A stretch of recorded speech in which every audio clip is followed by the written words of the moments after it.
Ladies and gentlemen, once again, we are champions for only the second time in podcast history. We are champions of the league. But before we get into that good stuff, let me introduce you to my three other champions, starting off with Danny. How you doing today, man? Feeling good, feeling like a champ again. Always great. I was forgetting the feeling for a little bit. This time I wasn't as ecstatic, maybe because it was after the game and all that. We've been there before. And we've been here before, you know what I mean? We're used to this now. Yeah. No, but it's great season. And great to be back on. I haven't been on the pod for a minute, boys, and you guys have been holding it down as always, So yeah, great to be on, boys. Yeah, good to have you back, brother. And then up next is Chris. How you doing today, man? I'm good. I mean, I truthfully didn't think that we'd be doing this podcast this week.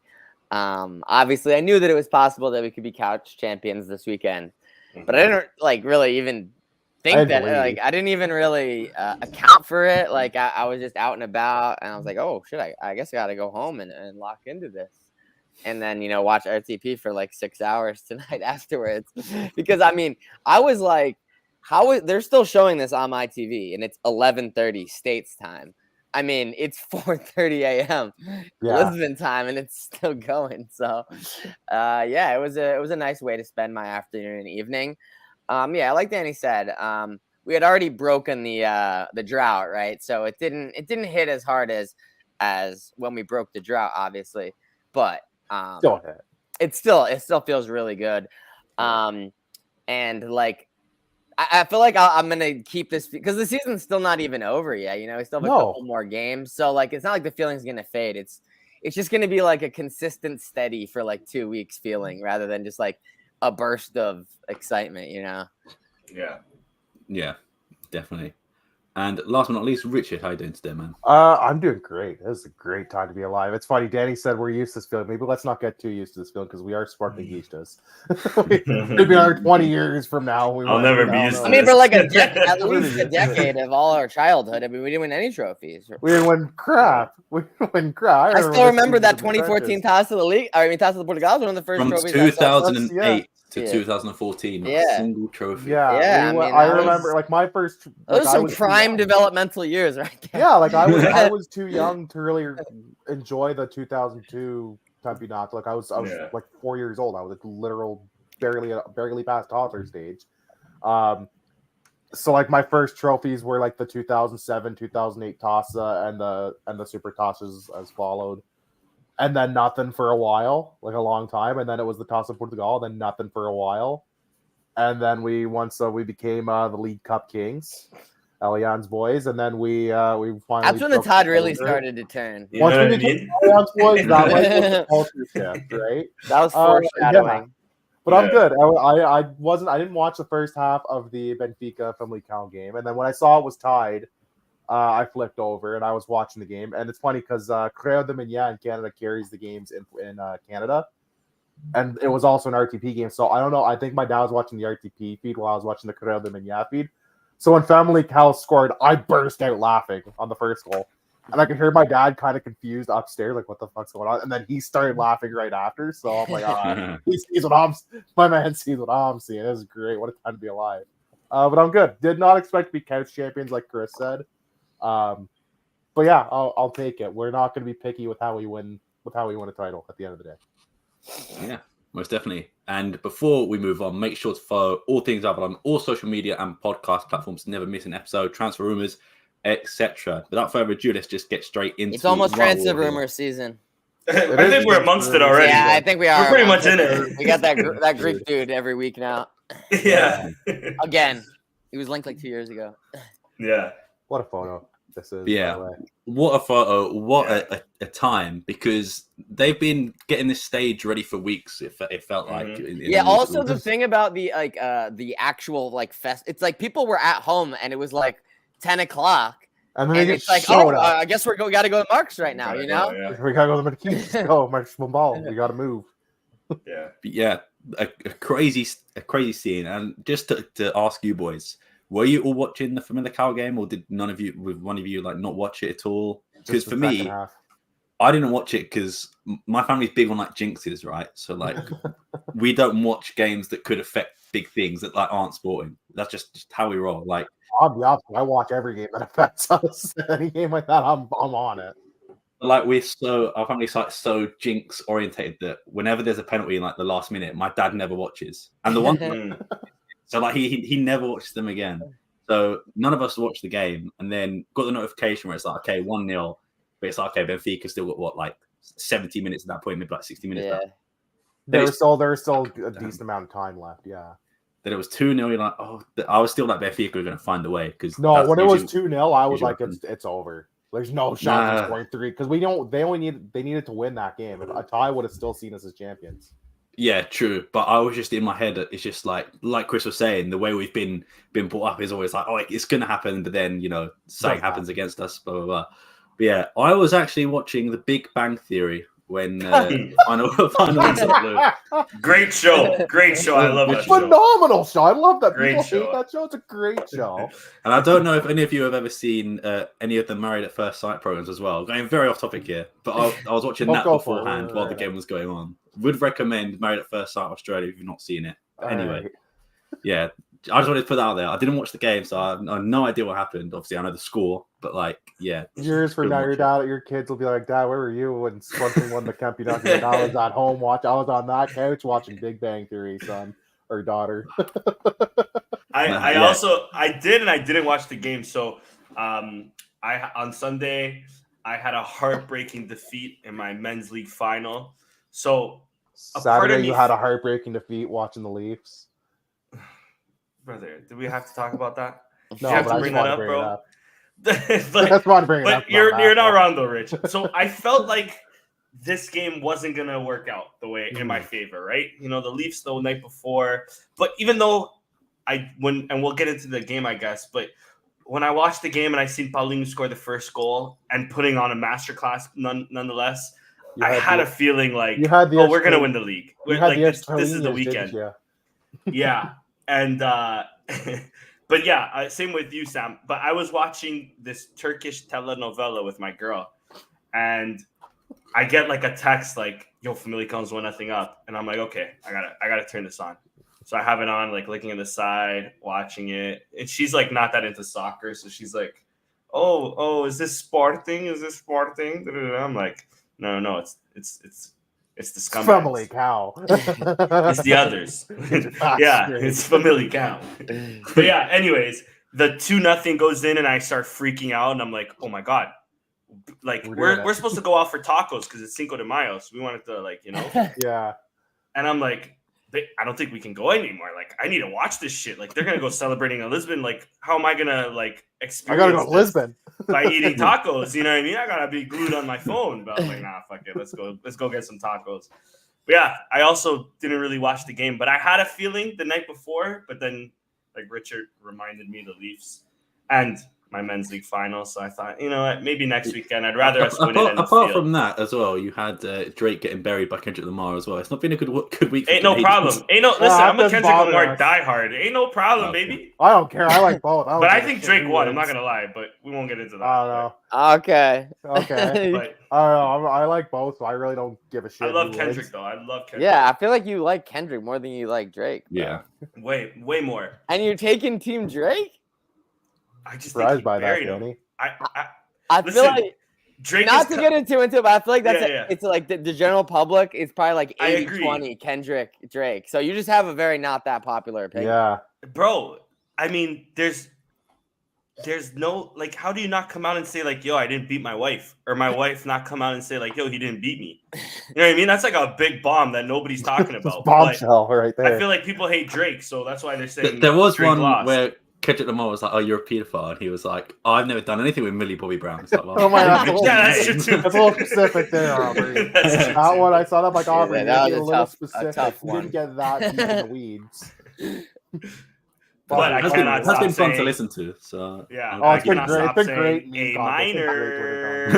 I think it might be over now, to be honest. But it was a great Twitter content. It's been a fun week on social media. Yeah. Back to sporting as well. In terms of festivities, is there any sort of people you want to point out? Because for me, Pedro Gonçalves was probably, Great. and The leader. Varandas, to be fair, they were drinking so, like, they Oh, they were putting were it back. hammered. Dessert. so They're much. gone. Yeah, but Pedro Gonçalves for me, Paulinho as well. The one person that was a little bit ashamed I didn't see a lot more of was Edwards, because he's very, like, He's Yeah, such in a his nature reserved as well. dude. He just chills Even with the he was singing Koba. along. Yeah, he tells with the other guy who speaks English. Yeah. Yeah, is there any other guys you guys want to point out in terms of Adon celebration? coming up on stage and getting zero reaction when they announced him. But he's supposed to be Was he not? he's climbing shit. Yeah. Like prime He Jeff was- Hardy up there. Yeah, he was ready to jump off some shit. Bro, He didn't Jump seem off the that top hurt, rope. bro. Yeah, he did not. No. Oh, speaking of her, Yeah. Franco Israel coming in Mhm. with on the crutches was a On good like moment one as well. leg, yeah. That was Yeah, so that's it. surprising because that came out like at 5 o'clock. Oh, he had meniscus. That came surgery. out like just When before did he the tear his Benfica game. meniscus? What? Mhm. He already had Mhm. surgery? What the fuck? Are So you I'm mean? assuming he already had played the game before, like the day before, which we'll get into that game, I imagine, in a few minutes. I mean, it's the best Mhm. knee ligament already to hurt, tear. and then he probably just like aggravated it further. We're like, hey, you need surgery now because it's aggravated to the point where you're not going to be able to do anything. Yeah. It is what it is. My That's theory- why I said to my dad, thank God that they clinched this weekend. They didn't have to go in the last two games That's with what I'm saying. shit to play for. Diogo Pinto. My Go for theory- the fucking child in net. My theory, Varandas for sure got the email of the script the night before. And And he was went just like, Hulk "All right, Hogan was like, that's Israel, surgery, get some brother." surgery, brother. Be back next season for a backup. role." Varandas It got seems the like script. he like and- already got the surgery too. Yeah. Like maybe. normally you hear the news like it's torn, he needs surgery, and then he yeah, gets the it surgery came in like really out 3 of the days. blue. Like how did he already have the Right away. surgery? Crazy. Varandas saw the script the night Crazy. before. And how told did it Hulk not Hogan- leak before that then? Like he Yeah. had torn his meniscus. Crazy, dude. Varandas saw the script the night before, and like Hulk Hogan just went, "That's not going to work for me, brother," and flipped the script on everybody. Yeah, it dropped like right before, like during the Benfica game, if not right before. Like it was Yeah. crazy. So Yeah. I'm assuming he was already kind of hurt, and then probably re-aggravated it in the Guimarães game somehow. And they're like, "Oh shit!" But that's why I was like, "Thank God they clinched this weekend. They didn't have to go into like the next game or two with a literal child in net." And shit still to play for. Now they can just kind of coast and rest up for the Final Tasa. Yeah. Because Yeah. otherwise, that would have been the most sporting thing ever to lose the league like that. It would have But been the most sporting thing ever. I think a sporting thing is about to happen because okay, maybe Diogo Pinto is going to play, and then in the Tasa it might be Adán. But correct me if I'm wrong. Adán needs 2 more games to get his contract. No, he renewed, needs 3. Right? He needs Is it 3? And they already said I he's thought probably it was not going to. 2. It's 3. Okay. Okay. It's 3, and we so have- that's And we have 3 more games left, basically. you have It's not 2. easy. We have 2 league games in the top game. So And then even a if Tasa. even if it was 2, he likely wouldn't be playing the 2 league games regardless. So he would still finish like a game short. I thought a sporting thing would happen where we're announcing that He's he's not. gone, and we're gonna have to automatically renew. We him gotta for another trigger it. No, he's It's like when we qualified for the Champions League round of 16. We're like, yes, it's like, oh, Ruben Vinagre, 10 million, 50%. Yeah. We're like, We're like, ah, fuck. shit. Exactly. Can't believe we've done this. Exactly. But yeah, that was not a fun time. Yeah, he's gonna either way. He will likely finish a game or 2 shy of that. He will not be starting for sure the next game, and I doubt he starts even the last game at that point. Because like, why bother if the guy's still kind of just coming back from injury and you have a cup final play? Why would you play him in what is now meaningless games? He needs. I know they want to go No, for the points record, but like I Yeah. don't care. He needs minutes though before Tasa, I'd say. I could see them maybe running him in the very last game. Yeah. Because that's like both teams will likely have 0 to play for, and it's really just going to be a make up the numbers, pad stats until we get the trophy at the end of the day, and then onto the Tasa and onto Jamor kind of thing. I don't Yeah. see him playing. He's not playing at least one of the games. Yeah, I know you alluded to it, so I just thought I'd bring it up as well. He wants to break George's points record in the season, which I believe was 85, but if he wins the last 2, it'll be 90. Sporting's first double in 22 years as well. If we win the Tasa, undefeated home record in Liga, and then scoring 96 plus goals. So record-breaking season already, but could be more, which would be good to see. But I don't know if he's going to go down that route or he's going to go down the route of K. So he did it on the last game of the season against Maritimo like 3 years ago, where he was like, okay, Thomas Silva come in, There was a few other youngsters coming. Andre Paolo came on for a 45-minute cameo as well. Pot scored a hat trick to win the Golden Boot, and then Benfica got pissed off. This is bullshit. I'm like, he played after your guy. He played a game after your guy, and he scored a hat trick. What can you be mad about? Like, yeah, but he already knew what he had to do. Yeah.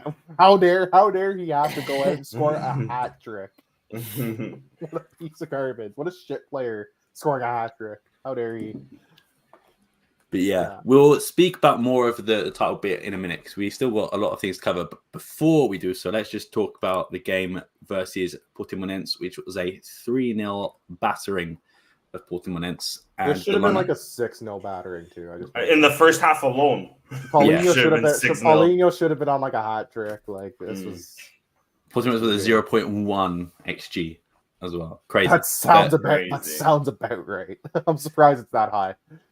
Yeah, let's talk about the starting line. So we got Franco Israel in goal, Diamond Coates, Ignacio, Nuno Santos, Esgaio, Hulman, Pedro Gonzalez, Paulinho with a goal and assist, Trincao with a goal, Gyökeres with a goal as well, Bragança off the bench with an assist, Jenny Morita, Eduardo Crespo, and Mateus Reis. Before we go on to the actual talk of the game, Nakamura for Portimonense. That is one of the best. I know they lost 3-0. That is one of the best goalkeeping performances I've seen all season from any league. Yeah. That was. Can we sign him? He was so good. Yeah, I was gonna say. We signed him or Luis Jr. after this week, and I'm convinced. Yeah, definitely. But yeah, Richard, what were your overall thoughts of this game? Like I said, this scoreline's flattering for Portimonense. This could have been like double what the scoreline was, especially in the first half. Like Sporting was all over them. I think we hit the post at one point as well. Like everybody played well. Even Esgaio, I was watching with a friend who doesn't watch a lot of Portuguese. Not Portuguese, doesn't watch a lot of Portuguese soccer. And I was like, holy shit. And he went, what? I'm like, Ricardo, there's a guy who made a forward pass. They're like, what? I'm like, he never does that. I can't believe it. But yeah, like everyone looked phenomenal. Trincao looked great. Paulinho with the goal and assist. Should have had like another couple goals, arguably. Gyökeres getting the goal after Bragança did all the work. Bragança was great when he came on, I thought. Hulman was good, but it shows how good everybody else was. That Hulman's only a 5.3, and I thought he had a great game still. Pot in midfield was an interesting choice. I thought they would have rolled with him at wing, and then Bragança probably would have partnered with Hulman. But I respect the decision because Pot's a good midfielder as well. Jenny came on, he looked good, and then the subs just were kind of there. They didn't have much time. They didn't have to really do anything because they were all kind of defensive. Like Quaresma and Reich being defensive was what it was. Nuno Santos had a really good game, even though he got a yellow card. He had some really, really nice plays, some really sexy looking plays. There's nothing to really get mad about. This was a 3-0 win. They could have won by way more. I thought, like you said, their goalie Nakamura played phenomenal. Was the reason that it was 1-0 going into halftime, and that it stayed as close as it was. He was absolutely incredible. There was a couple times where I'm like, I can't even believe he saved that. So shout out to him. As for the rest of Portimonense, dog shit. I hope you guys go down. You guys have been in a relegation fight every year since you've come up to Primera. I will not be upset if they go down one fucking bit. This was zero effort, zero fucking passion, no aggression, no mindset in this football club. Off the Segunda Divisão. There's really quick on that. There's an Algarve derby. I don't know if it's next weekend or the weekend after, and that's basically them in Farense, and it's basically loser gets loser's gonna probably go to the playoff. You know, so Força Farense. Let me say that. I don't share the same hatred towards Portimonense that you do, but I feel it because of their. I don't even have a hate. I'm just sick of Portimonense and their bullshit. Yeah, last game of the season. Farense versus Portimonense. And we always have to keep in mind there's one club that could be relegated in the second tria. So there's a big club this year being rumored. Every fucking year, the same thing happens. There's a rumor, and every couple years, someone gets sent down because of some shenanigans. So and the playoff team could just be not good to go. Yeah, that is a good point. Your playoff could be fucking useless anyways, because that's what happened a couple years. That's what happened. They'll probably just send up third in Liga 2 and dissolve. They didn't do that last time. They kept. That's how Portimonense escaped the relegation, was because someone got Nacional or somebody got sent down for irregularity. So Portimonense ended up staying up. I think Farense are safe, by the way. If you Are guys they? didn't know. Oh, maybe because Yeah, they won this they're week. in- actually. Oh, they yeah. did win this week, They're- didn't they? Yeah, Right. they They're had in they had a ninth big win. with 37 points. The teams that could still go down: Portimonense, Estrella, Boavista, Estoril, and Gil Vicente. I think everyone above them is safe My for fault. My now. fault. You're right. You're right. Gil But Vicente, at the time they of had this a good game, I start to the remember they were season, talking too. about Portuguese was talking about playing Footis is going to be a big game for them. Blah blah blah blah. Well, But it's you're it's right, a they did big win game this week. regardless. It's because Footis they're beat- trying to play safe. They beat Riwav or something. I believe so. Yes. Anyways, Gil Vicente down there in the relegation fight, Doctor. They had a good start to the season too. That's a little disappointing. They beat Estoril 3-2. Estudio. Ah, okay. Which Yeah, is who we play this week, ironically enough. Mm-hmm. Yeah, Estudio are also in that contention. No, am I wrong? I think they're safe now. 33 They're points. just- Yeah, They're Just probably no, okay. 5 points. They're still in it. Five, So still it goes in it, up but- to Gil Vicente. I think Casapia is safe mathematically. But Even like hypothetically, like the teams that are still like in that mid-table fringe, like they would need a lot to go wrong. Yeah, I was going to say a lot of things have to go Portimonense's way for that to happen. Yeah. Yeah. So, But with Florence already safe, But- nothing to play for. Yeah, I guess maybe. so. Exactly. maybe who knows? And like Chris said, there's a team in there. I won't name names, but there's a team in there that's in the fight that might get relegated regardless. All name names. It's fucking Boavista again. It's fucking Boavista. New somehow. president, though. Shout out to their president. Never Oh, forget from buddy. August to September when they were in first place. as Ooh, well. what a run. Never forget that like 3-week run. They beat Didn't they Benfica. They Yeah. drew the Right. Porto as well. They beat They Yeah. beat Benfica and tied Porto in like the first month. That was unbelievable. We were all While convinced not it playing, was bad. while not paying their players Yeah. for at least Yeah, a year and because a half. the joke for the first like Incredible. 2 months of the season when they were still like playing like in the top 5 was like, man, imagine if their players were getting paid. What they'd be doing. These guys are playing for this is pure love of the game. Imagine if they were getting paid on top of this. What they'd be undefeated. They'd be invincible. Yeah. And they played Porto this weekend, by the way. Oh well, they're just playing for third, so we'll see what the hell happens there. Yeah. Boavista win. That's what's gonna happen. Let me tell you. Boavista right win now. would be kind of funny for the memes because that's officially Village Bulls' like first game in charge. True. Yeah. True. Officially, I believe. But yeah, Maybe surgical self-downs tools just for spite. used to pray for some. Facts. I'm just saying, used to Facts. pray for times like these. yeah. Back to this game. We're way off track. This is one of those episodes. people. Yeah. We apologize for nothing. It's going to be one of those episodes. Nothing really to add to this game. It's a 3-0 win. It made it so all we really needed was a point from the last 2 games, and it put all the pressure on Benfica. We'll get into that game in a second, I'm sure, in a bit more detail, but 0 complaints. Everybody played great. My man of the match is Paulinho. I know Trincão has the goal point man of the match, but Paulinho was awesome this game. Like, he was all over. He had 1 or 2 chances like he should have buried, but there was a couple where he just was unlucky because the goalie was on sicko mode that day. Happy with the win. Proud of the boys. Never believed in them. That's my motto with this team. Fair enough. Chris, what were your overall thoughts on this game? It was one of those games, kind of like, it kind of is like an apples to apples comparison, the Boavista game. It's just like going into the game, I'm like, we're not losing this game. There's just no way we're losing this game.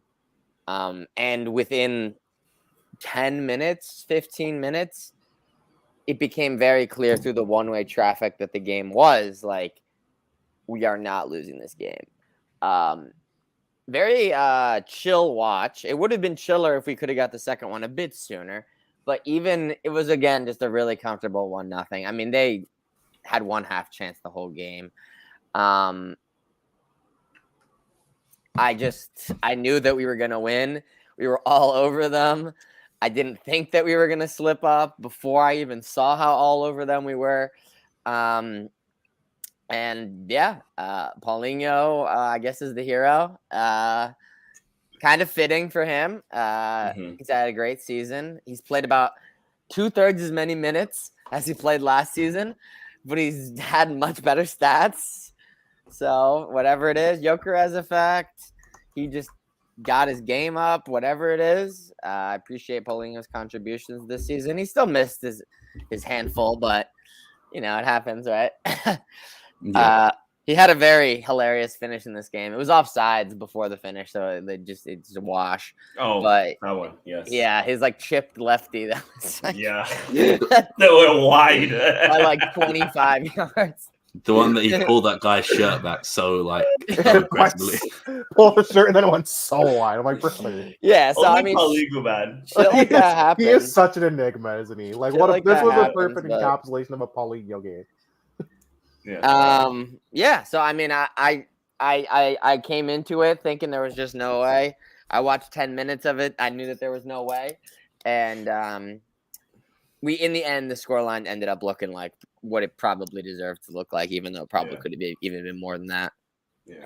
Yeah, definitely. And just a note for Paulinho stats on the season. In the league, 29 games, 13 goals, 5 assists, and only 1,200 minutes. So he's doing pretty well off the bench. So maybe that's his role, but there are rumors of him leaving for Saudi in the summer. So him and his goat. Let's see. His goat is also rumored to be leaving, allegedly. Mm-hmm. Both of them to Saudi. So we'll see. Doesn't say who, just Saudi. And they don't mention names. It's because every single Saudi team wants them because they're just so good. So they just I said last week they're going to Al Nassr. It's going to be amazing. And I said I'll start watching Saudi League games if they both end up on Al Nassr. I'll pay them their blood money just to see. Yeah. Fuck a Ronaldo jersey. Give me a Paulinho jersey. Give me a Ricardo Gaio Al Nassr jersey. Mm-hmm. Forget CR7. Give me our RE47 on Al Nassr. Yeah, facts. Wherever Paulinho goes, I'm gonna get a jersey of Paulinho. I hope he goes to Toronto FC. I'll take him. Now you're preaching, brother. Now let him cook. That's what I'm saying. Fuck these Italians. He's coming here, brother. Give me a Paulinho, bro. These spaghetti heads. We need a 2-gallon in Toronto. You know what I mean? Yeah, Danny, what were your thoughts on this game? Yeah, man. I mean, nothing that hasn't already been said. Paulinho with the game of his life, and he only walks away with a goal. Should have had a hat trick at least in the first half. Also, I'm happy Gyökeres got the goal. Shout out to Gyökeres. I don't think that's his goal. I think Bragança. I don't know if he touches that at all. But I digress. I won't go too. I mean, we dominated them, right? Like Portuguese barely got a sniff. Even if they did get a sniff, I don't remember a shot on target at all. Can I just say, top 8 European leagues, most efficient finishes. Number 1, Paulinho. Below, Harry Kane, Gyökeres, Mbappe. Oh, look at Volkswagen in that list. Shout out to even Volkswagen is still kicking. My guy. Good for him. Of course. Free current and former sporting players on that list as well. Things you'd love to see. We run this shit. Fair. That is the T stack right there. Wow. That's my goat. That's your boy. I was clowned on loving him for so long, and now look what happened. I mean, kind of deserving. Statistically, the best striker in the world. Since we're here, though, let's talk Paulinho. I know he's rumored to go, and we're rumored to get that Greek guy. Yeah. And a part of me is conflicted because a part of me is I understand it. Let's sell him while his stocks are high. Well, you can get some money. But I think he's such a good locker room guy that if it is that we're keeping the band together, right? If Amorim is really staying, if bulk of the squad is staying, if Gyökeres is allegedly staying, I don't know if he is or not, but if he is allegedly staying, I think Paulinho has to stay as well. I understand he's 32. I understand, that's a taboo age, especially in modern football, but for a double, and especially if we're keeping Amorim, I think we have to keep Paulinho because not only is he such an Amorim what guy, a picture, by the way. That's a cold he's clutch. Picture. And personally, for me, I don't think another striker can score us the league-winning goal if not Paulinho. So if we're really serious about back-to-backs, bicampeões, I think we need to keep Paulinho. If Gyökeres stays, fuck this Greek guy. There's other strikers out there. Eventually, like next season, we can maybe get other strikers. If you guys want to hear a fun and cool stat, so when we beat Boavista title last year, assist Nuno Santos, goal Paulinho. The first goal against Portimonense to technically the game that won us the league. Yep. Assist Nuno Santos, goal Paulinho. I'm with you. I'm with you on that.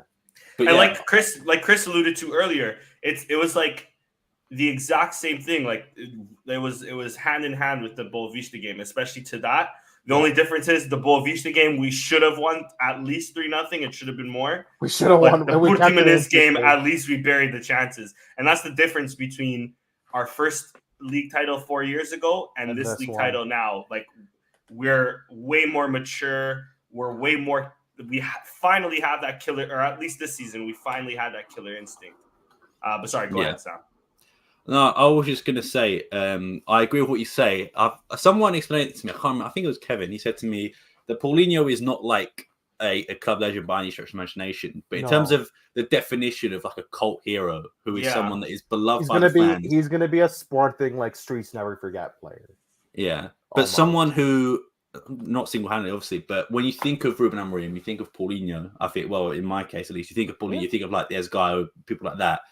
And that chant that Paulinho has is one of the most popular chants I've ever heard. And also, we are so good with chants, I will say. But also, when was the last time, bar like maybe like a Gyökeres or Bastos, but even that far into the future, when was the last time a player had a chant like that? Or a chant in general? Because Sporting never used to do chants for individual players. Hardly ever. Let me tell you, Bruno Fernandes doesn't have a chant. He didn't have a chant. I think Nani has like the best chant. But that might even be more of a Seleção thing too than rather. What was than Nani's chant? I didn't even remember him having a chant. Lava you Nani, vai marcar gol. Yeah, I forgot about Legendary. That. It's been a while. Yeah, I agree. He's definitely a cult hero. He might be a club legend.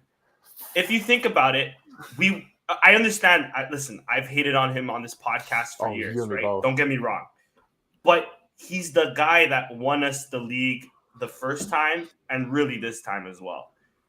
I understand he's had poor seasons. He's had poor seasons, but he's been a staple in this team. Even this season, he's been a staple in this team to a point where we have a chant for him. He's one of those frustrating players, but I can tell you another thing. Is Diogo Capel a club legend? A modern club legend? No. He's a fan favorite, but he's not a legend.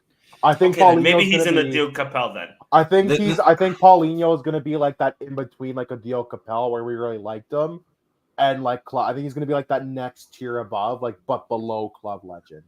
I personally think that these group of guys, especially the guys that won it twice, I think that we're going to have more club legends coming out this like the era than most other eras that we've had in our lifetimes, right? Because in our lifetime, I mean, you might even call Anderson Polga a legend, you know. Who's we? Don't include we in this. Okay, my fault.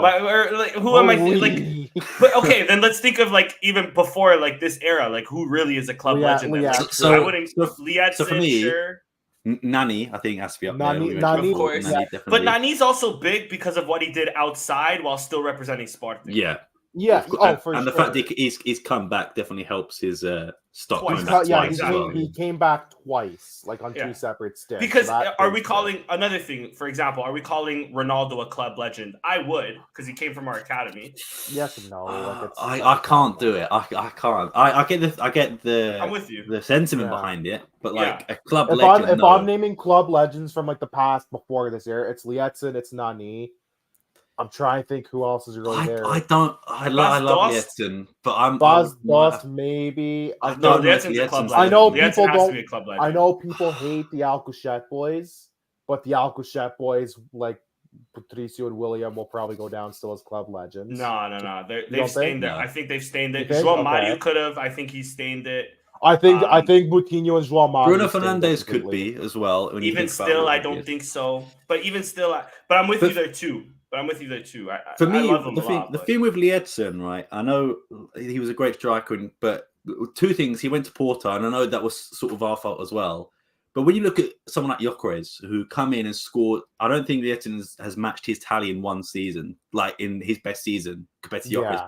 You'd have to search it, but I'm pretty sure Gyökeres is ahead of like prime Falcao when he was at Porto, Jackson Martinez. It's these absurd. Guys. And those guys are legends for Porto and, Jonas for Benfica. Not maybe like their, like the Eusebius and those guys. But for me, I love Lietzen. But I think when we think of club legends, right, I also think of silverware. So for me, right now, Coates goes up there. I think Coates is club legend. Yeah, Coates is up there. But then, like, back in the day, like Richard said, I don't really know 2004 before because but okay, to the Lietzen point, I'll just also say I think João Pinto, for example, I think he might even be considered maybe a Sporting legend just because of how many, especially in that era, how many people, Sportingistas loved João Pinto, but him playing for Sporting never hindered his club legend for Benfica, for example, right? Yeah, it didn't really. So although I hear you with the Porto thing, I still think Lietzen's a club legend just because of the circumstances he was in. He put us. Lietzen also he won cups, and that team was so agonizingly close to a league title and for 4 or 5 years. There was literally a year in 2007, they were 1 point off. Yeah. It was exactly. They were all them. Porto and Benfica were all 1 point and 1 point between everybody, and everybody won, so nothing changed. We were 1 point off. That team deserved so many more trophies than what they won. And my thing, I think Paulinho more so is a club legend, not necessarily of what he's done overall, but what he's done in the games like Boa Vista, in the games like Portimonense, even now, even this season in general, but in the games like Boa Vista, in the games like Portimonense, when he came to giving us a title. And bro, we call him UEFA man for a reason. In the games that are more crucial, Paulinho has stepped up even more than Gyökeres, if you think about it, or Bas Dost, or Van Volkswinkel, for example, who I don't think is a club legend, but I don't think still revered. I like Van Volkswinkel, but he's not a club legend. Definitely, that's not totally his fault because the team was dog shit around him. Fair, but I think all I'm saying is, especially us, a team that's been deprived of league titles for decades. I think that this era, we're gonna look back at it with a lot more fun. We're gonna look back at some of the players on this team a lot more than what even Sportingistas older than us would have looked back to the 2014 teams or the 2000 teams. You know what I mean? I think there's going to be a lot more, if not club legends, club idols, if you can say people that more thought of positive, like a cult hero, really.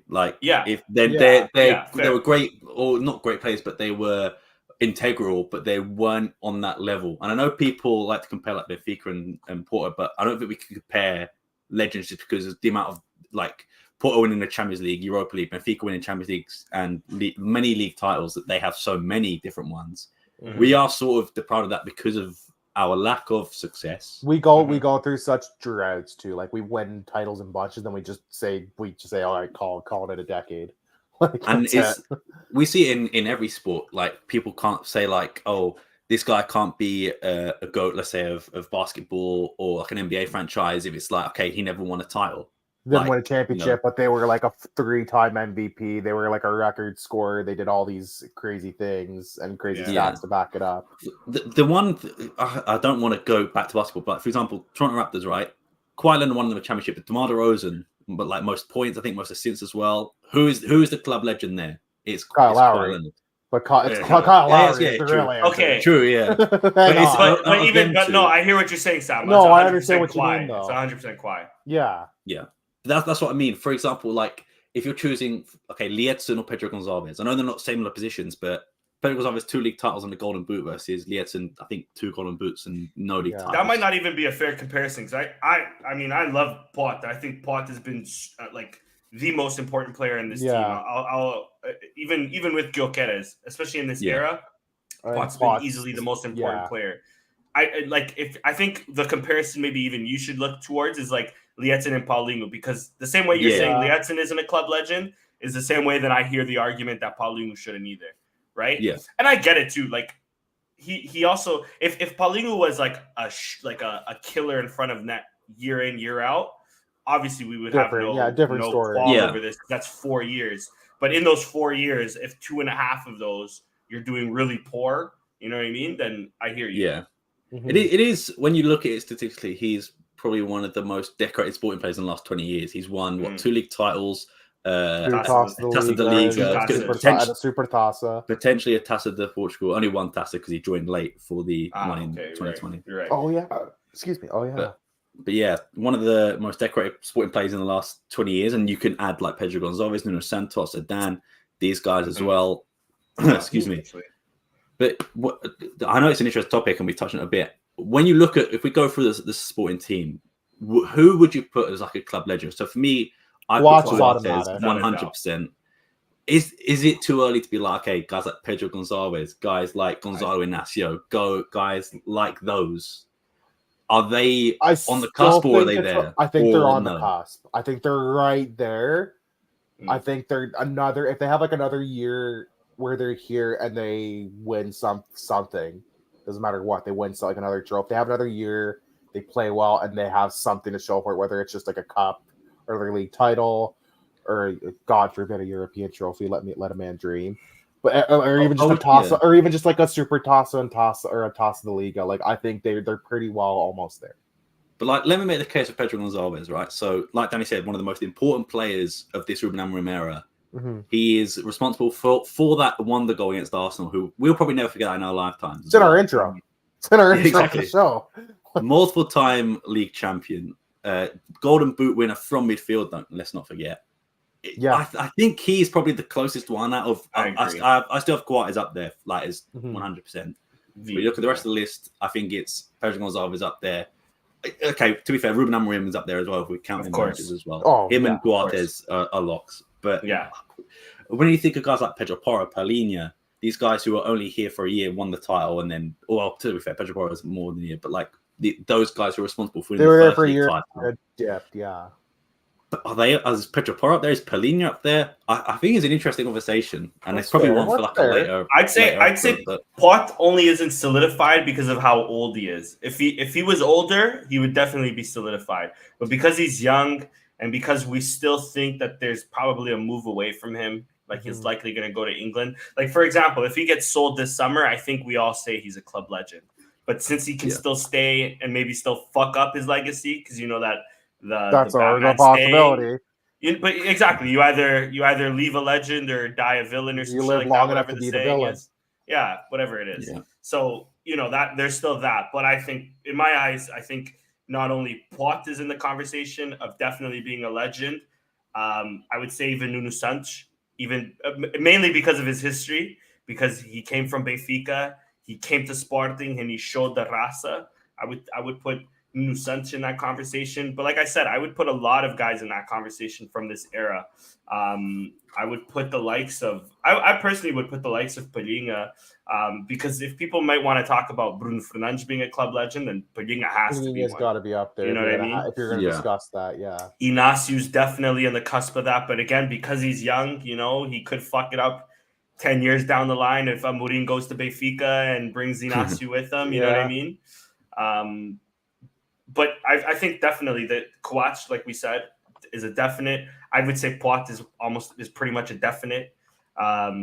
Even if he goes to Porto, which I can see happening down the line, even if that happens. But what's this negativity? Inacio to Benfica. We won the title and you're talking about. I'm scarred, brother. I'm scarred, okay?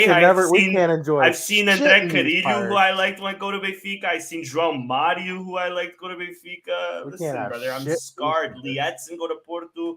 João Moutinho. I think we're in a different era. You're the type of guy. You're the type of guy. At least when the Cubs are like, well, fuck, they're not gonna do that shit next year. No, we're not. like the second after they get the trophy, you're like, well, we're not doing that shit again. Brother, let me just tell you guys. Listen, I love Amorim here. I've defended Amorim, especially last season. Yeah.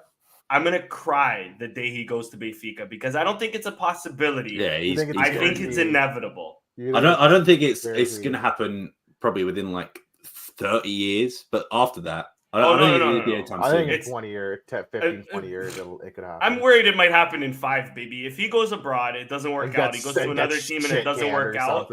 He's coming back to Portugal, and if Sporting aren't available, he's going. Benfica's going to be giving him a call. Yeah, I suppose. He used to call him on his cell phone. But with that being said, the way he's talked about Sporting, the way he even mentioned the mic drop, the mic drop. That was cold from him, by the way. The way he said, they said we couldn't do it. We could only do it without fans. We couldn't go for a. Technically, we did. Technically, we did do it without fans because our fans weren't in the stadium when we clinched. Technically, we were in the stadium. Fans. We weren't there when the moment happened. Yeah. If you want to be technical about it. All I'm saying is we weren't too far removed from Zero Idluz on the back of our jerseys. So I'm still preparing for the worst, my jerseys. but loving the best. You know. Yeah, fair enough. No, there Zero are Evil is two. just a lifestyle for me. I've adopted that personally. There are two guys that I want to give shout outs to as well. Number one, Daniel Bragança. Last season, ACL injury, coming back. To be fair, we questioned him a lot this season, most of us, until, for me, about January, maybe February, he was just not fitting in. And to be fair, coming off an ACL, we mentioned that a few times, is a mental thing as well as physical thing. But he was fantastic when he finally clicked into gear. And a big part of our title winning season, because Morita did sort of drop off form, whether that was injury or fatigue, etc. Bragança stepped in and he was fantastic. And, he's got one of my shout outs. But one who was also gaining a lot of traction over the last weekend was, when I can find the article, Luis Neto. Here since 2019, one of the captains. Every team needs their quota for just old guy that's good, that brings good vibes. And he is exactly that. And I love him for that. Yeah, 2-time league champion, 2 times Liga champion, 106 appearances over 4 years is a bit you're missing a super tassa there as well, brother. Oh, no one cares about those. That's fine. What? How dare you? How dare you? Someone tweeted that, and I was about to edit it, but it was like 31 minutes, and you're going to get like half an hour to edit. I was like, shit. No one cares. He must have cut off like 2 minutes. But yeah, recovering from a collapse down place for Sporting, had a number of injuries, but someone who I think we can all agree, not one of the greatest players I've seen, more like 100%, but in terms of being leader. Yeah, he's a good person to have around the team. To be fair, okay, he doesn't play a lot of games. The games he has played, has he really let us down? I don't think so. No. When he played against Benfica once or twice, where 2 he years was ago, bad. When he played against Benfica 2 years ago, when Coates was suspended, and I don't remember, we didn't have like Quaresma or all those guys. I think it was Fidal, Inacio, and Luis Neto at the back, and he was fantastic. And like he even scored this season. I think it was against one of the like lower league teams. It was like a toss. It was one of the tosses of Portugal job agency scored it. Yeah, but it was his first goal for the club, and it was this season. So, it was also the game. What was technically the game winner in an 8-1 game, like an 8-1 game or something, because it was the 1-0 goal. Yeah, and as far as I know, I think he is being like shortlisted to become one of the coaches of like the under-19s. For Sporting, and like he has that mind. He seems to have that mindset and that temperament where he is obviously good with other players and younger players. So I think that will translate well for him. Yeah. And it's something that Sporting have tried to do with like João Pereira as well, trying to get these guys who have the Sporting DNA, as it were, and trying to get them, because it would be great to learn from people like Luis Neto, who's won 2 league titles, and João Pereira, who didn't win a league. Well, he did win 1 league. He won the one. Yeah, he won the one. Yeah. Then he dipped. Retired. Retired. So that's enough for me. An international, both of them for Portugal as well. So, true. Be good to learn from them both. But yeah, 2 people I want to give a shout out. Obviously, you couldn't mention the other guys in the club. Of course, Gyökeres has got to be up there for this season. Absolutely fantastic. Best player in the team. We can't best player in the team as well, Hjulmand and Gyökeres, man. What great signings from the scouting department and Ruben Amorim. That is like, for the price we got them for, the price we can flip them for is crazy, absurd right now for both players. There was a lot of people who didn't really know, especially like people say, "Oh, we bought a striker from the English second division. It didn't even get promoted. Like why is he coming?" Mr. Danny Saldana, of course. I was the face of that. On our preview show with Long Ball Football, I said Thick Vic is going to be the difference maker this season. I predicted we would win 1 trophy at least this season. Nostradamus strikes again. I'm just saying. I'm out here. I predict shit. What about brother? What are the lottery numbers, bro? Ski, I need them. I'll DM you those after. I'll DM you those next week. I got to win this week. Thank you, brother. Thank you. I'll let you have next week. I'll win this week. Well, we Gucci. All right. Sounds good, brother.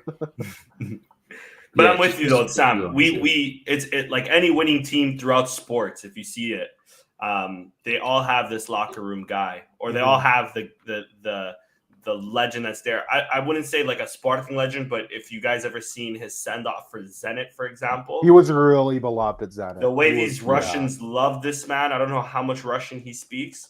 I'm sure he has like enough knowledge, but the way these Russians love this man, there's a reason, and he's especially in our bad periods. I remember more so our bad periods where he would still show his face. Him, Bruno, and Quach, for the most part, would always show their face, right? Yep. So to turn him as a champion, I think he came for the Zine in Portugal. Yeah, he never played. He never played for like the big teams. The way he embraced Sporting and made Sporting his own, and then of course that Instagram post obviously hit close to home. And just his passion for Sporting. I mean, I remember the first league title that we won. He even said, "When I'm coming, when I told my wife or whoever when I came to Sporting, we're winning to win a title."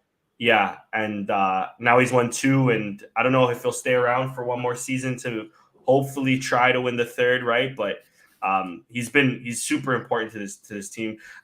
The closest thing I can think of, again, we're talking about basketball, but he's like the Haslam, the Udonis Haslam of our team, right? Whereas Udonis Haslam, the only difference is he spent his whole career, or almost his whole career, but I think his whole career in Miami, and Miami not only achieved with him.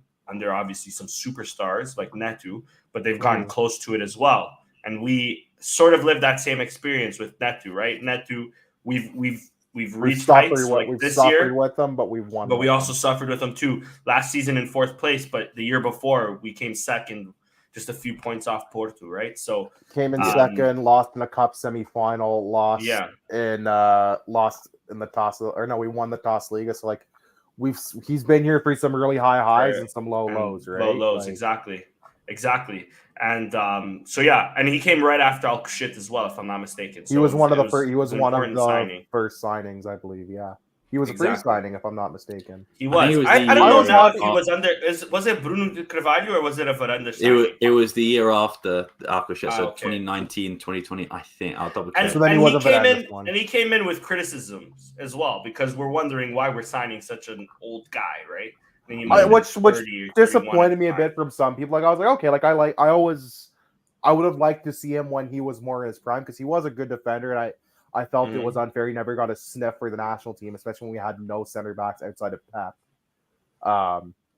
He had the one time he might have national team. He did, but he never really got 19 appearances. But I remember he got called. I think it was not last year, the year before, when we still had good centre backs, and there was just call Luis Neto anyway. They just called him up just for randomly.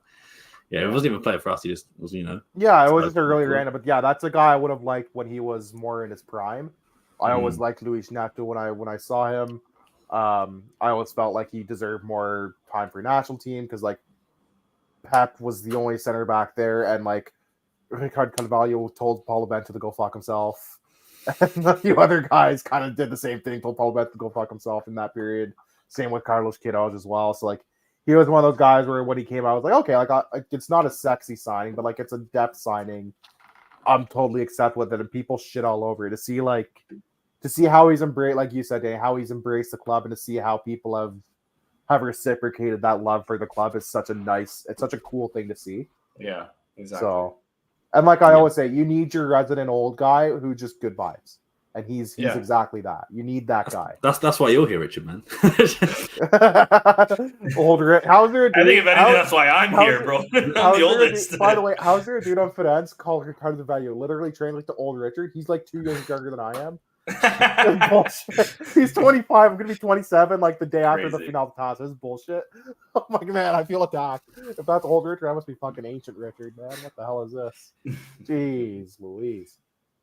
Yeah, just a few other guys I'll give quick shout-outs to as well. Hjulmand, of course, York, as we mentioned. Yeah. Mateus Reis this season as well. Sort of reminds me of the season 2 years ago where he came in, was multiple defensive defensive player of the month. He never had a set position. No, he's been really versatile this year. Nuno Santos as well, getting the most assists. I know you're going to get into it, but we also, let me say it because I love the kid. Fucking Jenny needs a big shout out as well, because Jenny came out of fucking nowhere. I seen him play preseason, and I didn't think. We even saw him at Marítimo this season before, and we're like, oh, he's and Guimarães as well. And Guimarães, if I'm not mistaken, Guimarães had the right. He went to was it not him that went to Guimarães when we got Edwards? It was him, yeah. Guimarães could have kept them, and they decided, you know what, fuck it, we're not going to keep them, send them back. So we got Edwards on a cheap, and we still kept Jenny.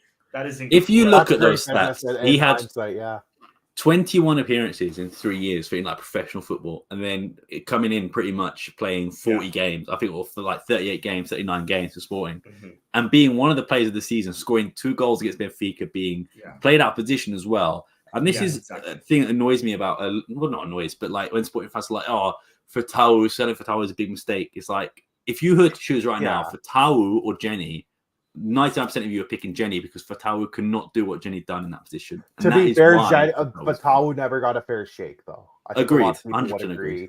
Like Fatawu, the way he played for Leicester, and they're deservedly going back up to Premier League. He was phenomenal for them. Yeah. Like, I would have loved to see him actually get that, like, even half of that opportunity at Spartan. Same. He never got a fair shake for whatever reason. Agreed. But I think when you look at positions, when you think about how versatile Jenny's been, how defensively sound Jenny's been as well, and obviously offensively, when we saw Fatawu those seasons, I know it was only for a split number of seconds, but I just think Jenny probably couldn't do what Fatawu could do at a right wing back position or left wing back position or off the bench. And I think that's why Amorim decided, you know what, we don't need Fatawu. And to be fair, we made money, 18 million off Fatawu for a guy who played like 6, 7, 8 games we got him, for us. And we got him for how much? Like not even half of that, way less than half than that. Way less than half. And I think as well.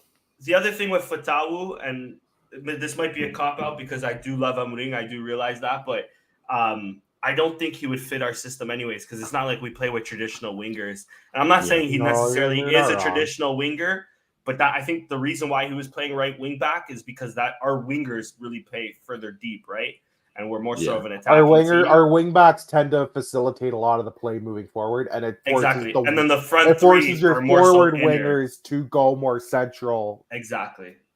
So I can see that.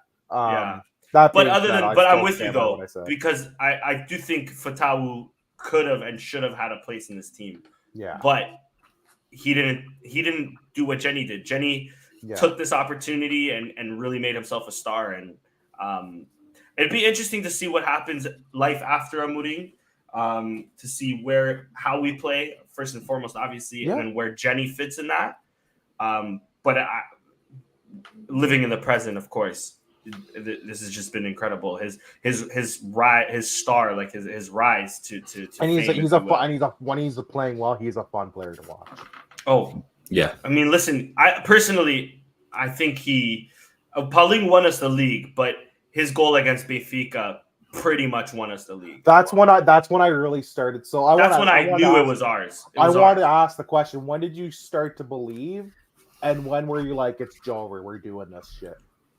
Because I have 2 moments. For me, the home game against Portugal, when Quaresma had the great game, and the goal called back, and we still came out, even though we came out in the second half, like knowing we should have been up 2-0, we came out firing. That's when I started to kind of believe. The Benfica game made me really believe, but I was like, we still have that game in hand against Famalicão, and this is Sporting. Once we won the game in hand, I was like, it would take a monumental collapse for us to happen. That's when I kind of was like, okay, we're 7 points up now. We usually don't get that far ahead. Usually it's only a few. We're good. Oh, I think we got this. Yeah. That's when I was like, it's happening. For me, and it might, I'm going to give 2 answers. Because the cop-out answer was like, I never thought we had it secure because, just the way we've been raised. That's how we've been conditioned. But for me, when we beat Famalicão, but also when we beat Vitória Guimarães 3-0, because I was worried about that one, considering we lost to them in December. That was a trap game. I thought, they could come trip us up. And the support we had from the fans that day was crazy. Nearly a full sold-out stadium. What was it? Like 46, 47,000. And then the game this week against Portuguese was like 49K. It was crazy. Yeah, nearly 50K. Yeah, so for me, the game in hand and also Guimarães for me. But again, I still was never like, we've won, because I don't think that will ever disappear from Sporting, unfortunately. And that's the reputation we've sort of got to chip away at slowly, which we have been doing. Because for the last when did we last lose a game in the league? Was it December? Yeah, it was the Guimarães game against December. And then we drew a few times and we lost in other competitions. But last time we lost a game was Vitória Guimarães. in the league. Sorry, last time we lost a game in the league, 9th of December. Yeah, so and we've not lost a single game at home. We're undefeated at home. Yeah, so crazy. See, we're gonna end on like hopefully 90 points. That would be Estoril. It'd be nice to get the points record. Yeah. I'm fine if we don't. Like, I'm not gonna be heartbroken if we don't get it. Yeah. My focus now, I know, like, I'm very happy we won, but like my focus now is I'd love to see a double. I've never like been able to celebrate a double really, so it'd be really cool. Not the I know we've done like Toss Liga and Toss Liga and Natasa, but I'd like to see like what is the traditional double in football, which is your domestic league and domestic cup. It's like Bayer Leverkusen, who fucking they pulled it off again today, by the way. These guys are unreal. They are disgusting. It's not fair. They can't keep getting away with this. Look, I tweeted this earlier, but when you have a goalkeeper combination of Rui Patricio, Franco Merchant, Sevilla, Franco Merchant, what are you expecting? What do you think is gonna happen? Facts. Yeah, like there's also like Bayern Leverkusen's on like a treble because they've won the league, they can still win the cup in the Europa League, but they're real trebles, Champions League, and cup. So, but it'd be nice to have the traditional double this year. Would be cool. Yeah. Let me just quickly say, I had a feeling that we were going to challenge, although fourth place did hurt. I've had a feeling we were going to challenge just because of one, the fact that Amorim renewed. I think we had to challenge, or else they didn't have a choice in the matter. And I think he was too good. He was too good to fall on the wayside. Second, one of the feelings that I felt like, okay, this league might be ours. I'm with you. It felt more so after that 2-0 against Porto, where if Eduardo Quaresma was coming off the bench and pulling the performance that he's having, it reminded me especially of the first time of a few seasons ago. Yeah. But the 5-0 against Braga was also pretty big. After losing to them in the Taça da Liga, and that was a big statement. That was a statement game. Because it's a statement game because they know they should have slapped them, and they probably would have won the final. We would have been talking about domestic treble. Exactly, but it just after that 5-0, and it just felt like after that, like nobody can really fuck with us, especially in Portugal. Nobody can really like. Also, just hate to rub some salt, be negative. Atlanta into the Europa League final could have been us. I'm happy. I hope they win it all. I'm happy if they win. I'm not upset with because either. It just proves, and the fact that the thing that brings me even more of a smile is this Super Benfica lost to Marseille.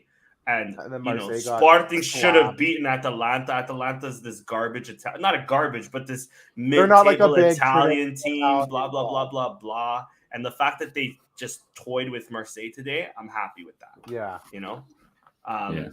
And that's the team that stood in our way, the team that beat Liverpool in a competition that dog slap. It seemed like everybody dog slap. Exactly, facts. The competition that everybody thought Liverpool was going to win for Jurgen Klopp. Yeah, they thought Jurgen Klopp was going to fucking walk the Europa League. They got fucking slapped in the face with a dick against Atlanta. They got smoked. Yeah. It wasn't even a little close that lay. It was crazy. So it could have been that 5-0. That 5-0 made me feel like, okay, this is ours. What made me feel like it's Jover, if you will. Yeah. Although the Benfica game was huge, the comeback against Porto made me really feel at ease. That was unbelievable because we had no. Even though it meant nothing, and I know I wasn't here for that podcast. It meant something. It did, but it didn't because 4 points and 5 points is the same shit. No, it's not. But it meant something. It meant something I hear because you. Porto were crying, and that made it something. It was the last. Right. It was Pinto da Costa's final game, technically in charge, and Miranda's blowing the kiss as well. It was just so. But I'm saying, like you're 100%. But I get what you mean. It did mean something to come back. Usually, this is the opposite. It's usually we're the victims. Usually we're the victims of that. We were the victims of that against Benfica in the first half of the season. Exactly. That was us. Exactly. So the fact that we can do the same, of course, it meant something. But in the schematic things of like whether we lost that game or drew that game, it didn't mean shit because it still meant Benfica are just 2 wins away, and we're 2 games from fucking it up, basically, right? So, but the moment that even though we tied, like us tying that game, made me realize, okay, it's actually nobody can really like steal this from us, whether we win or lose. It's gonna need us to fuck up or something. Yeah, because even at our worst, even at Inacio playing left wing back, drama with our manager, And I know the Diomande finish laying a line. The stinker finish that line was game. pretty much right there. Don't get me wrong, but with all of that going on, the fact that in a minute we can still turn this game around, this team is just something special that I don't think any of us have really seen in our lifetime. And it's going to be. I'm hoping for the bicampeonato. Don't get me wrong. I'm hoping that we bring the band together next year. I don't know how many of them, especially with us getting a defender, if it's Inacio or Diomande leaving. Although, one of the two isn't bad. If both leave, we might have an issue. I think one's gonna leave, and I can tell you which one I think is gonna leave. Diomande? I think it's Diomande. I think so too. Yeah. Which is surprising. That wouldn't hurt as much. It wouldn't hurt. It wouldn't hurt as much. He's been poor since he came back from AFCON. So if someone wants to spend a bag on him, I'm not gonna. I mean, we paid almost nothing for him. Yeah. And realistically, Inacio is a homegrown player anyway, so we're making crazy profit regardless of which guy goes.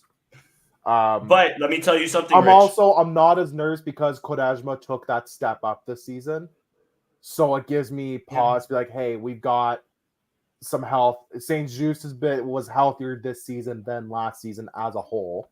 He's probably gone though, and I think, but he might be gone. But we also have that guy coming in potentially from Anderlecht, who is already a Belgian international. Looks good, so I'm not worried if he looks the best. He looks like best. Shut up.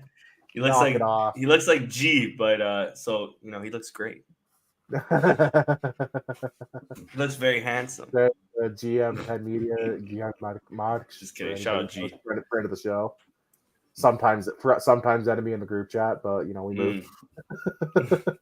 I love you, G, but you got some weird takes. But here's my thing. If we're like even just foreshadowing a little bit of next year, Portugal, let's say hypothetically, you know what? Knock on wood, they win the Euros. Oh, that could potentially mean Diomande. That'd be such a. By the way, we're gonna be covering the Euros. This could be such a fun time. And Copa. Let's cover Copa too, boys. I'm going to cover Copa. We'll have some Portuguese and sporting boys at Copa, I'm sure. So yeah, Coach better be going to Coach. We don't, things like that. Frank Anyways, Israel might be going still. Israel, true, but he's injured now, so I don't know.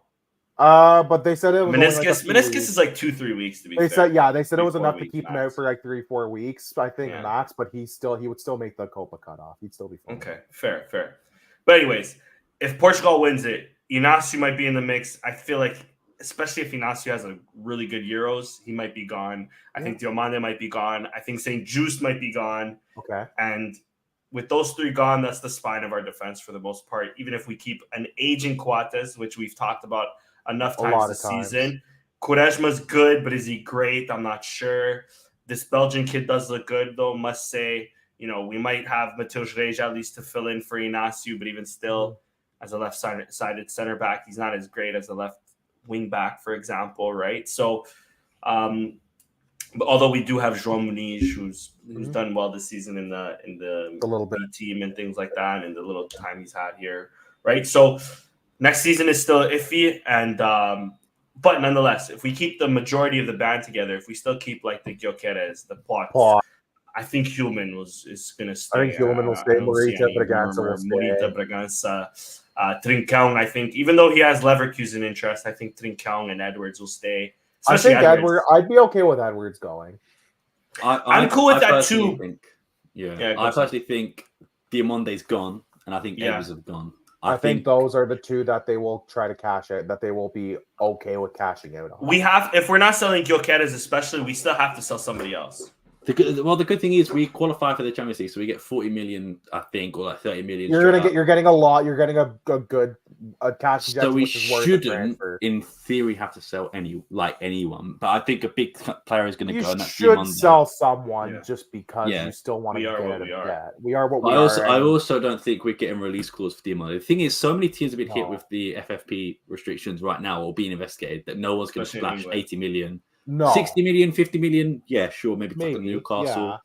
But when I look at Edwards, I don't think we're getting anything over 20. I can't see anyone. I think we got 20. Now. I think right now at this moment we got 20 max. I love English tax as well. My thing is the English tax. We might get like a 30-40. No, from like a Crystal Palace. I think the way, West unless it's a Ham. desperate team, I think the way he's played, we probably get like between 20 and 25. Yeah, that's the only max. problem. I'm with you there. But let's say the next 2-3 games he goes on a blinder. I think selling Edwards is back on for that sort of money.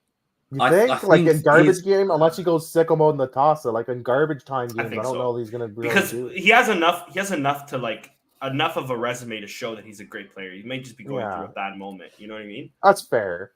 I just think the season he's had, unless I think we could probably get better backups because I think he will be a backup next season as well if we keep Pedro Gonçalves and Trincao. If Trincao keeps playing the way he is, especially. Yeah. Well, because both those guys are in contention to get called up for the Euros. Like at least one of Potter Trincao is going to the Euros. I'll die on that hill right now. I would love to keep Mark Edwards as a backup option. Oh, for sure. That's Edwards want to stay as a backup option as well. That's a great backup option. Is Mark Edwards going to say, I'm going to stay another year on the bench, or if he gets interested from England, like Crystal Palace or West Ham or Fulham or a Newcastle, a team like that, or even like a Leicester coming up, or like one of the promoted teams could easily say, "Hey, true."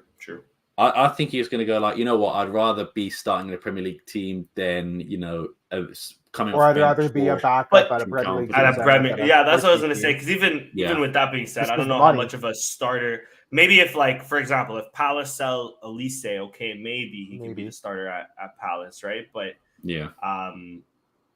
but like a West Ham, I'm not sure if he's starting, right? Even at a Leicester right now, is he starting ahead of Fatawu? I'm not sure.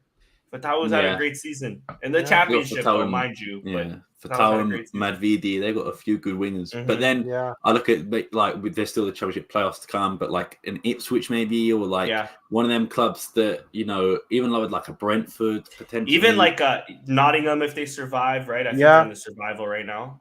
I'm not exactly sure. Nottingham. I think there's Everton maybe could. Nuno Espírito Santo especially. Everton don't have money at the moment. I don't think Nottingham Forest have money at the moment. I think they're under FFP as well. You know what? There's one team. There's one team we haven't talked about, and we're such fucking idiots. We haven't mentioned George Men's FC Wolves. He's got Wolves written all over him. They might be under FFP too. I feel.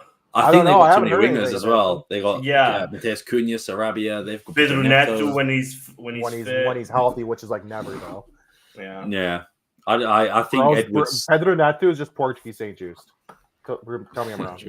Tell me I'm wrong. Somebody in the comments, tell me I'm wrong right now. Speaking of St. Just, he got injured again, didn't he? So, that's another thing I forgot to mention about this Portimonense game because you guys are way more experts than I am. Why is St. Just in the stands? Apparently he got injured before the game, but apparently it's an injury that everyone gets. But it's also something that like someone tried to say it to me, but it was like what's it called? Plantar fasciitis. It's something Shin like splints? where is it? Malaysia. I'll type it in the chat so you guys can see. Malaysia Airways, bro. Malaysia MH370 or whatever. The flight. He caught the MH70. This fucker. I spelled it wrong. What the hell did you try to say? That's it. Myalgia. Google it. Okay, cool. But apparently it's very close to how you say. Actually, never mind. Let me not. It sounds like a Greek word that's a derogatory. Apparently, it's just like an ache. Apparently, it's just like an ache and a pain. Okay. We'll see. Apparently, everyone gets it. Okay. Cool. Yeah, sure. An injury still. But yeah, I guess when we look at the team, we will go through at the end of the season, do a season review and do all like the keep, sell, loan stuff as well. So like we're not going to do that now because that's a whole another. No, we'll wait till after the Final de Taça. Which do we want to tell them what we're doing for Final de Taça? Is that confirmed, boys? Do we want to do that? I don't know. I won't be here, but you guys. All right. If you guys so the plan. I will be in Italy.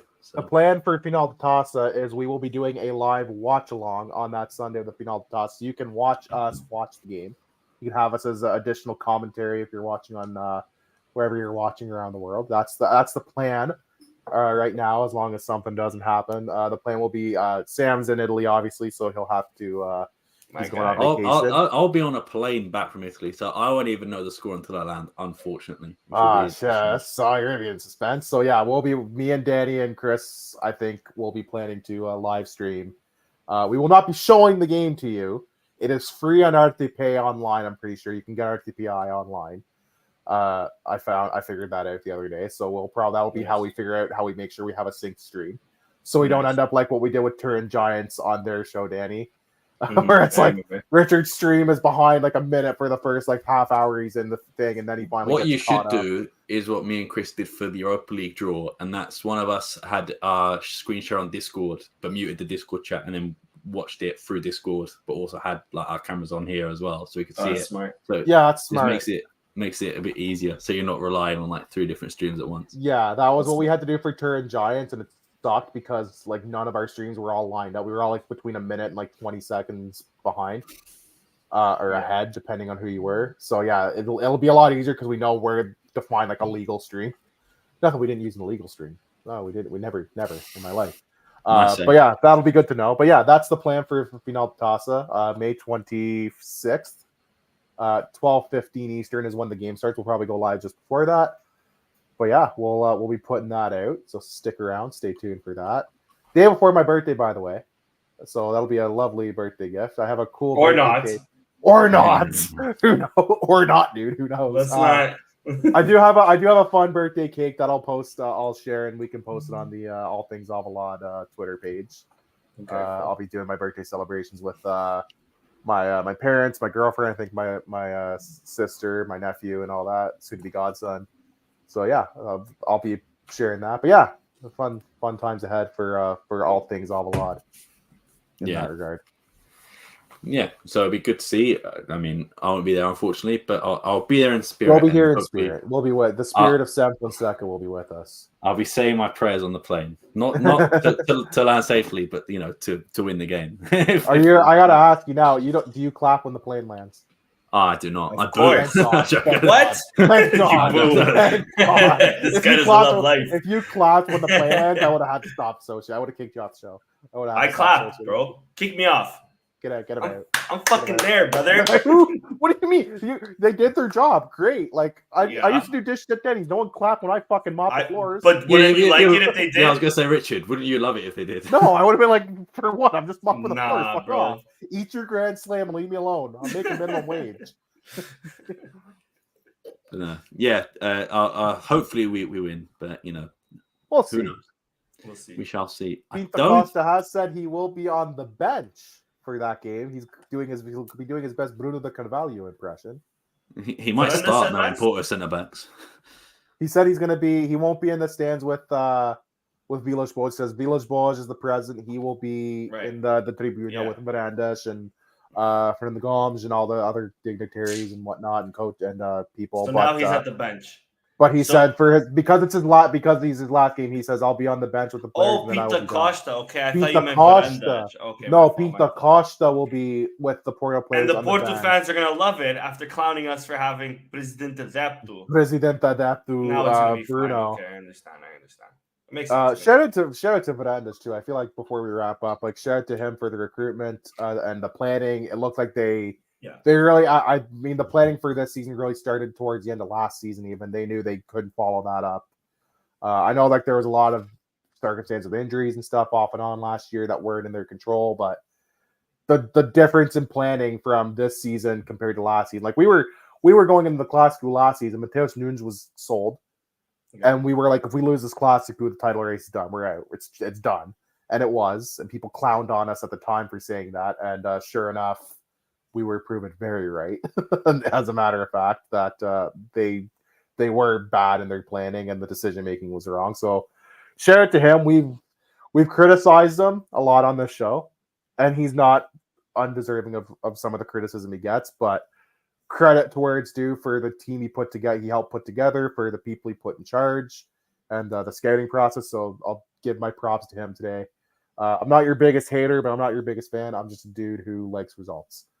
Let me say one thing also on Varandas too, because obviously I've been very critical of him. I think the best achievement he's done, obviously ahead of the league titles, everything special, right? His name whether we like it or not, his name is engraved in Sporting history from here on out. Yeah.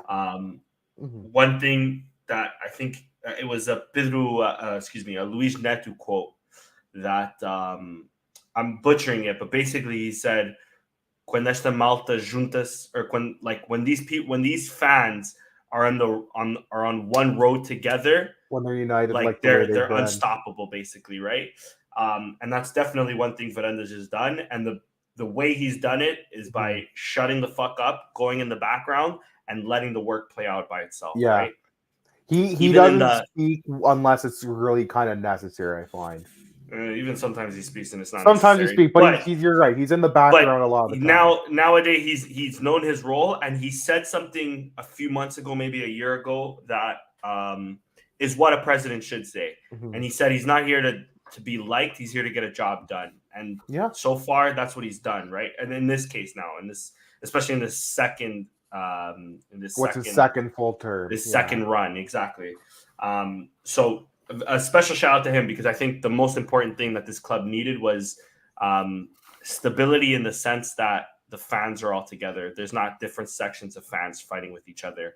Now, moving forward, if he can really bring that fandom to make them feel like we're still a part of the club yet, and it's not gone corporate, for example, or I know it's been a while ago, but it wasn't that long ago that he was telling fans to take off their shoes before getting into the stadium, things like that. The fact that that's changed, the fact that he's now made us winners, I think that's very important. I think for his own legacy, life after Amorim is going to be very important for him to really correct and really continue on this path. But so far, especially nowadays, you can't blame him. There was one thing that I seen on the parade, or on the whatever, when they were at Marquês, and I think I'm not sure if it was Coates or if it was another player, but they basically tried to hand him the microphone, saying like, "Now you talk," and he was like, "No, it's pass it to somebody else." Exactly. Well, I think he was drunk. He was also fair. Fair. It could have been that. It could have been that. But I think no. I don't think you're wrong though. But I also think like him coming out drunk and saying like, "This is a special time," but I get why he doesn't talk, because there is that faction of fans that still don't like him, right? There's fans that will never like him. There's some fans fair, because it's not only the Bruno de Carvalho people, it's the life after. We shouldn't have short-term memory either. We've gotten some success, but he's also fucked up along the time too. But hopefully it's more so growing pains rather than Amorim sort of like painting over the cracks sort of thing, right? Yeah. But nonetheless, all I'm trying to say here, special shout out to Varandas for getting his shit together and for getting this club back to where it needs to be, because now we're champions, and if we do it again next season, even better. Even if we just miss out next season, but we're like I'm there, fine with that. I wouldn't be upset. Like the year after against Porto, we lost to Porto, and I was like, that Porto team was great. We played great. We were there right till basically the very end. Like we couldn't be that upset. This isn't the right mentality to have, but myself as a Sporting fan throughout the years, so long as I don't have to wait another 18 years for a league title, I'll be satisfied. Or hopefully it's next season, 7 or 8 years for any title, any trophy, right? Hopefully we're still consistently winning this time forward. But with that being said, I just by living in the moment, shout out to Varandas, because he stuck to his word and he was right. He's not here to be liked. He's here to win. And so far, that's what he's done with the Sporting team. So shout out to him. Yeah, for sure. Shout out to him. And for actually making our stadium look good finally. Yeah, I was going to say what Jack said as well. He's done a lot in terms of squad building and things like that, and infrastructure, and stuff like that. But yeah, he is doing really well at like sponsorship deals. As much as you can hate on the CR7 night kit and the night kits in general, we've made record sales, and we mentioned it before we even went live. I think that we've released so many kits, but even still, we released like 5 kits this season. But even still, that Ronaldo kit I think made us the most money of any kit ever. So like you've got to say I think it's that's the a master of genius. Kit are the 2 highest grossing ones. 2 master, and like you guys have said, we have given criticism. Sometimes I will say unfairly, sometimes fairly. I think. But I like to think when it comes to him, we've been usually pretty fair. Yeah, definitely. And when we've given our criticism, I think lately, obviously, we've been more praise than criticism. which is, and it's fully deserved, the praise he's got the last little bit. So, like I Yeah. said, we try to be fair and balanced when possible. We will criticize when we think it's warranted, and when the praise is earned, like we will absolutely give you your flowers 100%, right? Yeah. I think that's a And- mentality more people need to have. Yeah. A lot of people don't have the mentality as well of just putting their hands up saying, yeah, I was wrong. Because I think we all were a bit in terms of this whole, even just Ruben Amorim in general, I'm sure a lot of us We had were all dead wrong. Yeah. Dead wrong. So, but yeah, in terms of what he's done for the club in not just football as well, you look at futsal and handball and things like that. He's won a lot there. He's put an investment in, and when you look at the presidents like in other clubs, like Rui Costa's been wanted out by Benfica fans right now. Villas-Boas and Pinto Costa had their little split in they have their little Villas-Boas has a lot of haters currently. And I know he won the majority, but he has a lot of. There's that vocal section of the Super Drug Boys. If they weren't in prison, I don't know if if they weren't all in changes jail. They all were doing jail time. But what you're saying, Sam, is for the first time in a long time, if not ever, we're looking like the most stable club. For the first time. I was just about to say, in terms of not just football results, but the money we can make off some of these players. You've got Gyökeres who could go for easily 100 million. Hulman could go for 60. Diamonde could go for 60. And Nasser could go for 50.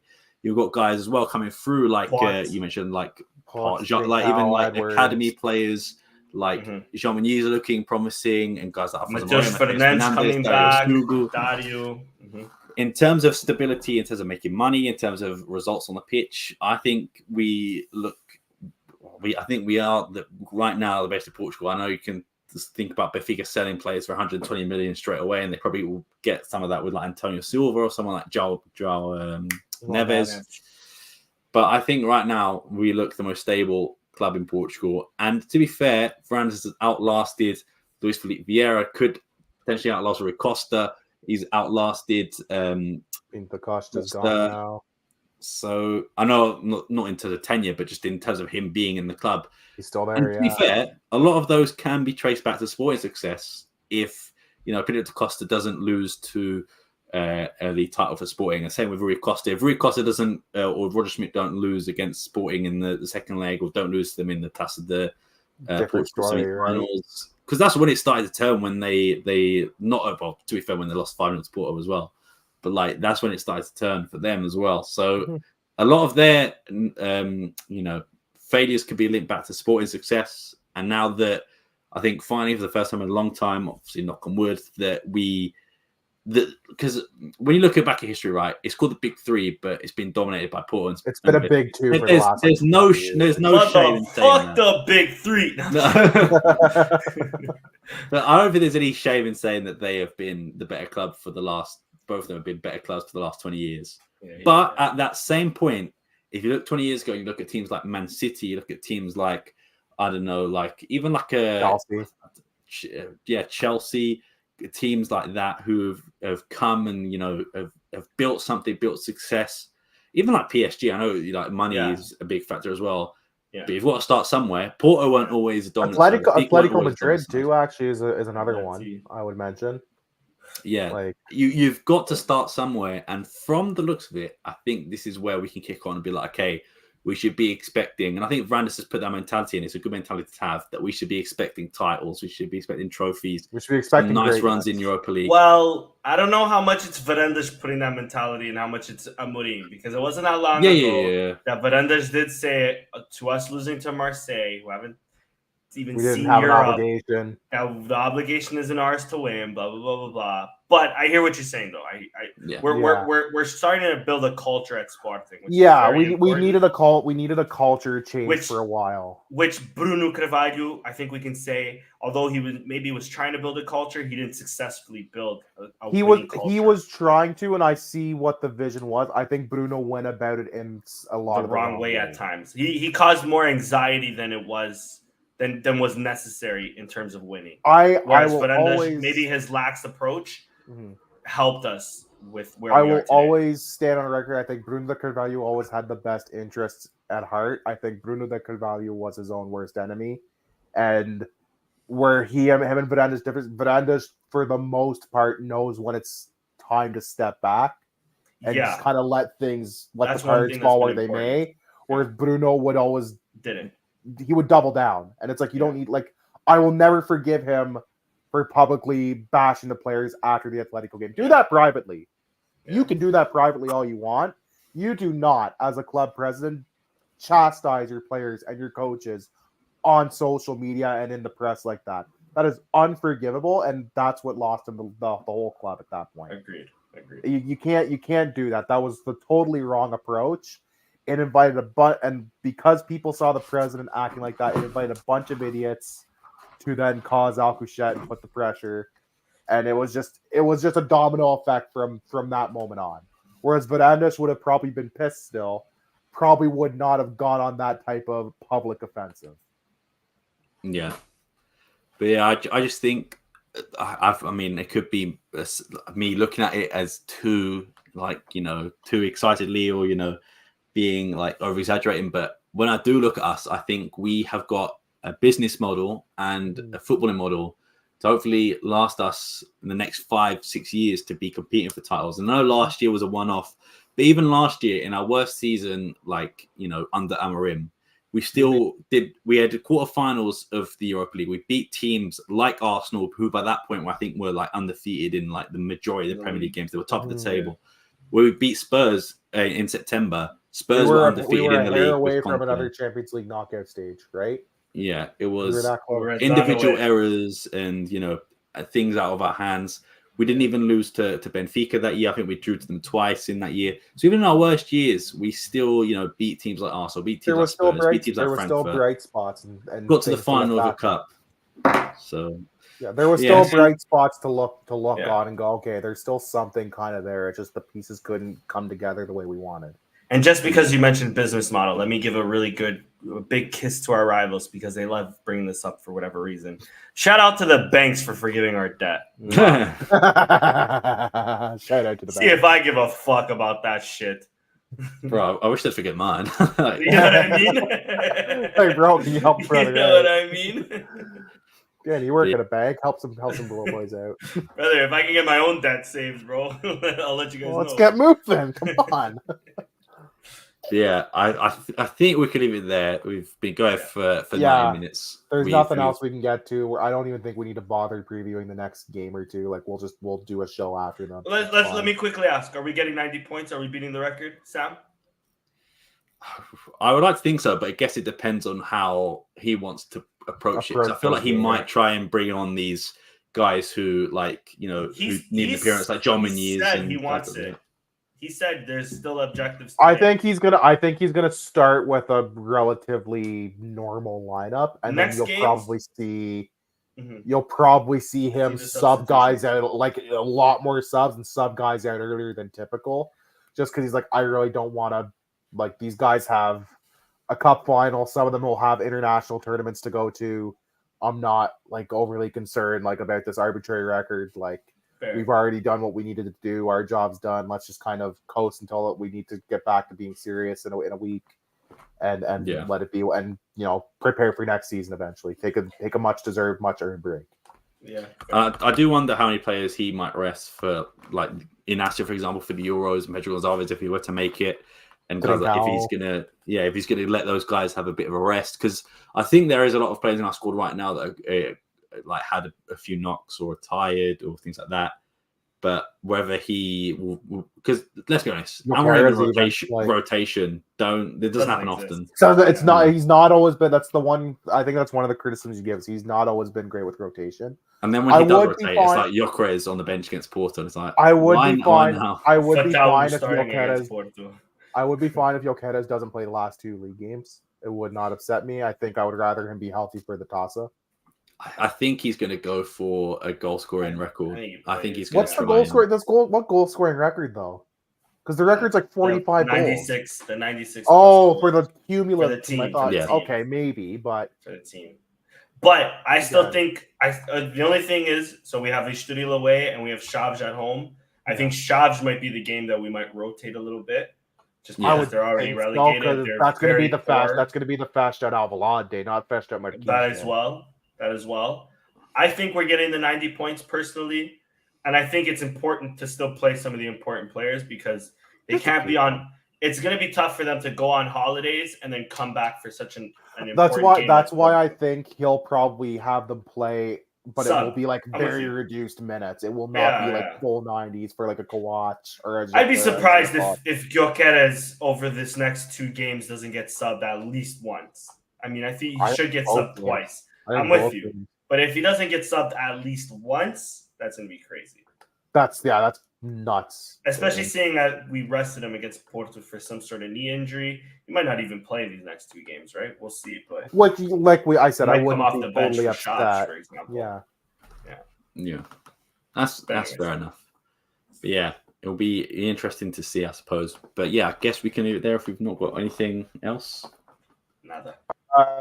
Nothing that I can do unless there's Twitter questions. No. I think we answered the majority of them anyway throughout the show.